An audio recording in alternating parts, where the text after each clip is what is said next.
Assalamualaikum warahmatullahi wabarakatuh. Perkenalkan, nama saya Martini Walda Putri dengan NIM 2410943031 dari kelas pencemaran udara dan kebisingan TLC dengan dosen pengampu Bapak Fajar. Di sini saya akan mempresentasikan tugas individu saya terkait pencemaran udara. Yang pertama, sejarah pencemaran udara. Pencemaran udara sesungguhnya bukan fenomena baru, melainkan sudah ada sejak zaman kuno. Sekitar tahun 400 sebelum Masehi, Hippocrates telah menulis tentang hubungan antara udara dengan kesehatan. Di Roma kuno pun, asap dari pembakaran kayu dan arang untuk pemanas dan bengkel logam sudah menimbulkan gangguan kesehatan. Puncak peristiwa sejarah pencemaran udara terjadi pada Desember 1952 ketika Grand Smoke of London melanda. Di Indonesia, pemantauan kualitas udara secara resmi dimulai pada tahun 1978 melalui Program Global Environmental Monitoring System atau GEMS yang diprakarsai oleh WHO atau UNEP.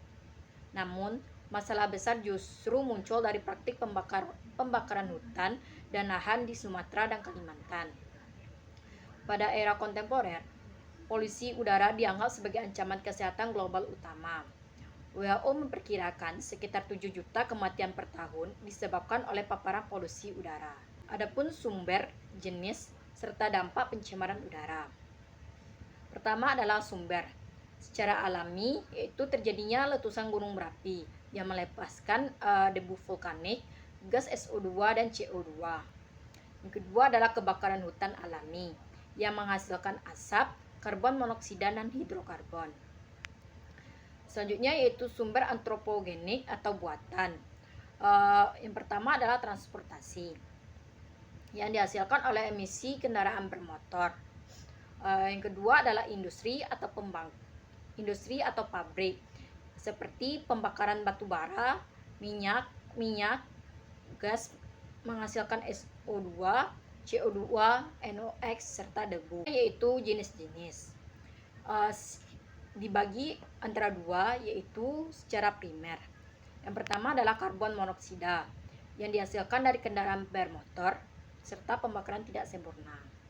Karbon dioksida yang dihasilkan dari pembakaran bahan bakar fosil dan deforestasi. Yang ketiga adalah sulfur dioksida yang dihasilkan dari pembakaran batu bara serta industri peleburan logam. Selanjutnya yaitu nitrogen oksida yang dihasilkan dari kendaraan, pembangkit listrik, dan industri. Selanjutnya yaitu sekunder. Yang pertama adalah ozon troposfer atau O3 yang terbentuk dari reaksi NOx dan VOC dengan sinar matahari.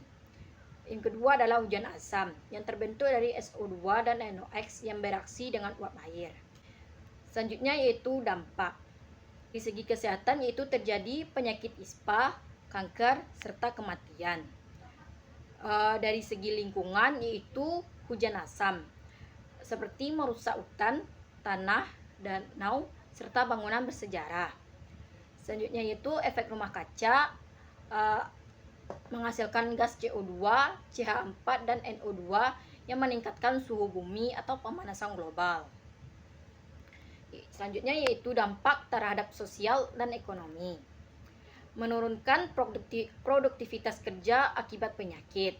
Yang kedua, biaya kesehatan masyarakat meningkat. Yang ketiga, mengganggu transportasi udara dan darat.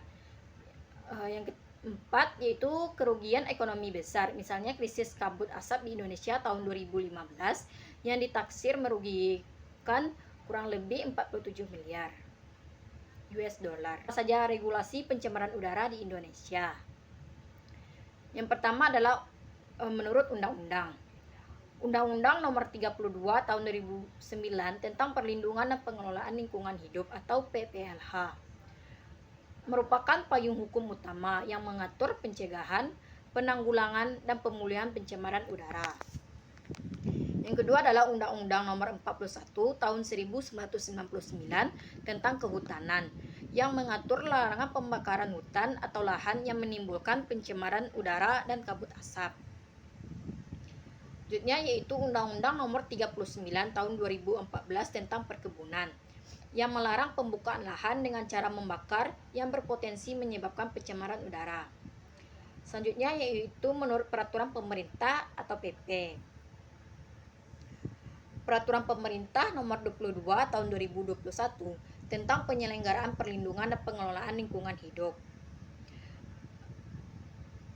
Menggantikan PP Nomor 41 Tahun 1999 tentang pengendalian pencemaran udara serta mengatur baku mutu udara ambien, emisi sumber bergerak dan tidak bergerak, dan instrumen pengendalian pencemaran.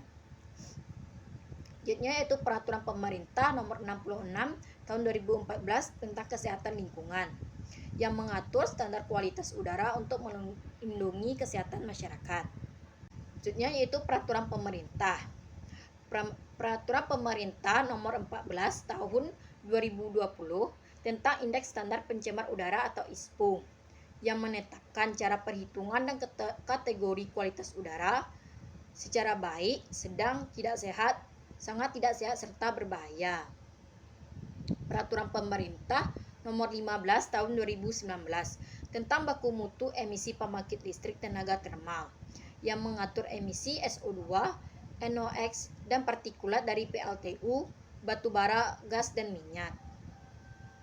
Peraturan Pemerintah Nomor 20 Tahun 2017 tentang baku mutu emisi usaha atau kegiatan minyak dan gas bumi, yaitu Peraturan Pemerintah Nomor 45 Tahun 2020 tentang pengujian emisi gas buang kendaraan bermotor, yang mana mengatur kegiatan uji kendaraan, uji emisi kendaraan, terutama di daerah perkotaan. Selanjutnya yaitu Peraturan Pemerintah. Peraturan Daerah. Pertama yaitu Peraturan Daerah DKI Jakarta Nomor 2 Tahun 2005 tentang pengendalian pencemaran udara, di mana salah satu peraturan daerah paling ketat di Indonesia, yang mana mewajibkan uji emisi kendaraan. Terakhir ada daerah lain seperti Sumatera dan Kalimantan juga mempunyai peraturan daerah terkait kabut asap dan pembakaran lahan. Sekian presentasi tugas individu saya. Mohon maaf jika ada kesalahan kata. Saya akhiri dengan Assalamualaikum warahmatullahi wabarakatuh.